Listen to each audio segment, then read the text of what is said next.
Did Walmart just prove the existence of the digital Series X? Let's discuss.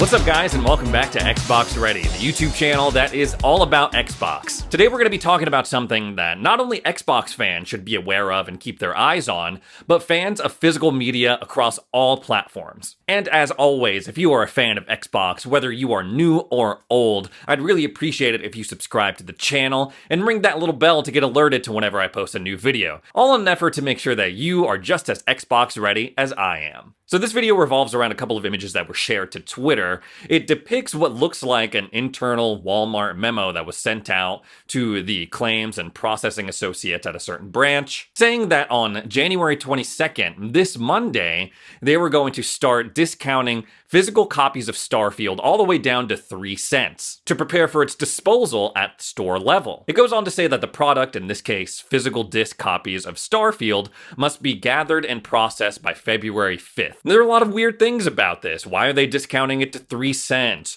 Why are they throwing away perfectly good copies of a game that just came out a couple of months ago? This is being reported as a rumor, but here's why I don't think it's a rumor. Here's why I think it is worth a whole 10, 13-minute video and worth your time to hear about. You see, a guy already replied in this thread with a screenshot of him at his local Walmart in Arizona. And in that screenshot, it clearly says that there are 11 copies of Starfield available at that specific Walmart, but that it is not a sellable item. He was then asked, hey, why don't you just try self-checkout? To which he responded, the employee wouldn't let me take it from the case. They told me they had to take all the copies to the back. And I've reached out to my personal Walmart informant, someone who's worked for Walmart for nearly 30 years in the vision and optical department, my godmother, Patsy. And I asked her, hey, can one of your associates prove that this is a real Walmart memo and not just something that's made up? And she was able to. She asked one of the associates that she works with in claims, and they were to confirm that this is a real thing. So why is Walmart doing this? The game, again, is not even a year old. Is Starfield just that worthless? Let's clear up a couple of things first.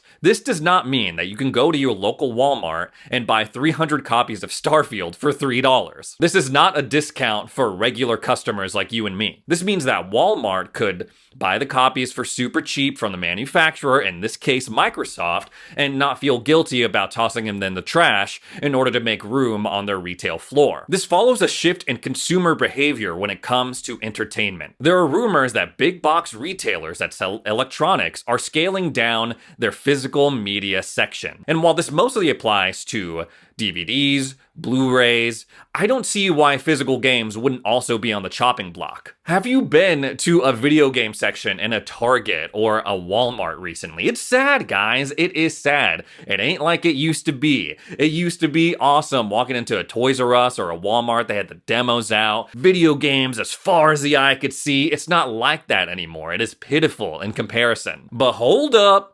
Wait a minute. It's not Walmart that's actually doing this. Because if you look at the last line in the first screenshot, it says the supplier is funding this action. In this case, Xbox, Microsoft. Stores will not be charged for the pulled merchandise if processed by February 5th. So wait a minute, hold on. Why is Microsoft doing this? Pulling physical copies of what is supposed to be their flagship game, the game of a generation, the game that Xbox fans have been waiting for years and years and years. And the likely scenario is potentially Xbox is preparing for a shift, preparing for a future where they only have digital games. This generation with the Xbox Series X and S, we've already seen Xbox and Microsoft lean more heavily into Game Pass, which is a digital subscription service, and they're also leaning more into PC game sales, which is, again, predominantly digital. And with those revenue streams and Game Pass exceeding over 30 million subs, is it really worth it to make physical games anymore? Think about the current gen physical releases. Starfield, Redfall, Forza Motorsport, games that are only available on the Xbox Series X and S. Well, to date, only 27 million Xbox Series X and S consoles have been sold. And with the Series S proving to be super popular, there's a possibility that only half of those numbers are Series X consoles. i.e. Xbox consoles with a disk drive. And out of that even smaller number of Xbox Series X owners, how many of them are still buying physical discs? I own a Series X, and I rarely ever buy discs. I'm sorry, I'm part of the problem, I guess. I don't think it's a stretch to say that the sales that they would lose by not having physical copies anymore is nothing compared to the digital stuff that they sell on PC and console. The more extreme dudes, the certified haters out there, they're probably gonna look at this and be like, oh, they're prepping for a future where they're like Sega, they're more of a game publisher. If they don't need to make discs for Xbox consoles, they don't need to make physical copies of their games that ship on PlayStation or Switch, following those rumors that games like Hi-Fi Rush and Sea of Thieves are gonna go multi-plat. But I'm wondering what this means for the future of Xbox. Specifically,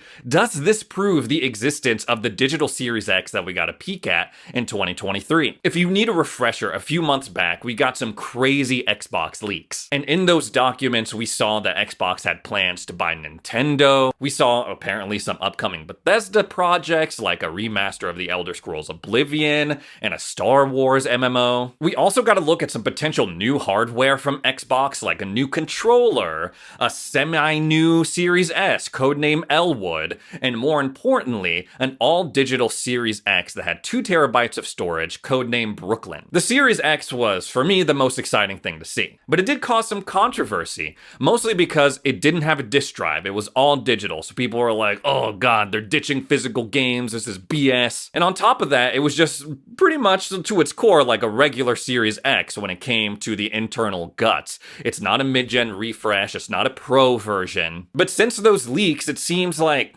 it's not really gonna happen. They're not gonna release this digital Series X. Pretty soon after these things got leaked, Phil Spencer sent out a memo to all Xbox employees referring to real Xbox plans and inferring that things had changed since these documents were made. There were also some projects in those documents that had been canceled outright, like Project Keystone, the streaming console that Xbox was rumored to be working on, the one that showed up on Phil Spencer's shelf. But if they do end up moving away from physical games, it makes the existence and the ultimate release of a digital Series X all the more realistic. On the flip side of that, I guess you don't need a digital Series X in order to move away from physical discs. You can download them perfectly fine on just a regular Series X or the S. But if that's the case, it would be a lot cooler if we had the 2 terabyte digital Series X versus the single one. Now here are some pros and cons that I've been thinking of if Xbox truly does say, no, we're ditching physical copies, digital only. The pros list is very small, and it's not exactly a pro, but let's face it, guys, it's already happening. We've already seen this shift happen in film and television. A lot of people don't mind owning their movies and TV shows digitally through platforms like Apple TV or Amazon, and they definitely don't mind streaming their movies and television through stuff like Netflix. Moving right on to the cons, even though we're already seeing this shift happen in other media and on other platforms, if Xbox does it, they will be viewed as the bad guy. It doesn't matter that other platforms like Steam have been digital only for a long time now. It doesn't matter the percentage of people who buy their games on PlayStation or Switch digitally. None of that matters. If Xbox does it, they're the bad guy, they're destroying gaming, and they hate their customers. And in the past, Xbox has not been super awesome at handling bad PR like that. The more obvious tangible issue with moving away from physical disk drives would be, this would be a huge blow to backwards compatibility on Xbox consoles, which is something that they've championed and done really well with this generation. One of the big pluses of having a Series X, having that disk drive, is that you can take all of your older Xbox game discs, like from the Xbox One generation, Xbox 360, and just put them right into the Series X and they work. Obviously, that would all go away if they did away with the disk drive in the future. And they really did such a great job in making sure that those older titles were playable on the Series X. It was a point of pride in comparison to people like PlayStation, where you couldn't even play like PS3 games on the PS5 without streaming. So going digital only would be kind of a step backwards when it comes to their backwards compatibility work. Microsoft did file a patent for a removable, like attachable disk drive that could could read Xbox discs and give you the verification to download them on digital consoles. If they got moving on that and released a product like that sometime soon, that could be a really great option for Xbox fans who are die-hard physical game owners, physical games only, if Xbox decides to go digital only. The last con is kind of obvious. People fear a digital-only future. People don't like change. No matter how much technology has evolved, we've seen 8-tracks come and go, CDs come and go, floppy disks come and go, MP3 players come and go, and we still fear change. But there are some legitimate concerns when it comes to digital-only games. What happens if the servers are cut off and you don't have the online verification to play the game? What happens if you lose access to the account in which you bought and downloaded the game? What if you were banned for some crazy reason like recording a scene in Baldur's Gate 3? That Netflix movie Leave the World Behind actually makes a great case for not going all digital. The movie itself is not too great, so I don't mind spoiling it, but there's a character in it that loves the TV show Friends, and then when the apocalypse is happening, she can't access Netflix in order to watch the season finale. And then at the end, she finds this bunker with all these DVDs, which includes the last season of Friends, and she's able to take the DVD, pop it in, and finally she's able to find out what happened to Ross and Rachel. Now, me personally, I know I'm probably gonna get a lot of flack for this. I know, yes, I am the problem. I'm feeding into this. I don't mind a shift to digital-only games. I don't really buy discs, and Steam already has me used to the idea of just owning my games digitally. The only time I really buy game discs is if I buy a used copy for cheap or it's a really good deal. And yeah, it would suck if that went away. The ability to do that would go away. But that's where something like a small detachable disk drive that you can hook up to your Xbox console, kind of like what we see with the PS5 Slim, that could go a long way in preventing the alienation of Xbox owners who are die-hard physical game owners, or people like me who would like to pick up used aftermarket games. And even if physical games are being removed from big box retailers like Walmart, Target, Best Buy, wherever, that's sad to think about, sure. I remember buying Final Fantasy X at Walmart and being so stoked,